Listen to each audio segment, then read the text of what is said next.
Magandang araw sa inyong lahat at welcome sa aking channel. Dahil tagumpay ang magkasunod na pinagtambalang serye, sa lakas ng tambalan ni Kim Chiu at Paolo Avellino, susubukan naman sa big screen.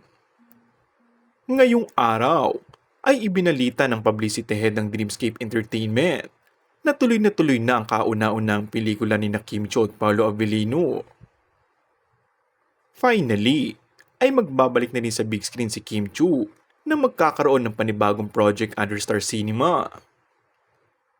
Sa social media post ng ABS-CBN, pinakita na nakipag-meeting na kay Kim at doon na nga niya inanunsyo na magkakaroon ng comeback film with Star Cinema.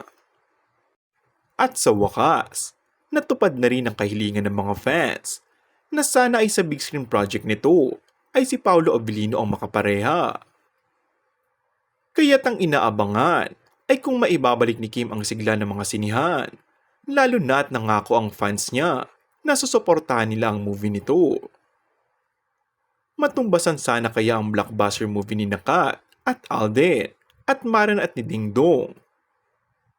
Next week daw ang pitching ng Star Cinema sa kampo ni Paolo Avellino.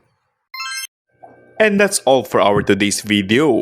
Kung bago ka lang sa aking channel ay mag-subscribe at pindutin na rin ang notification bell. Maraming salamat!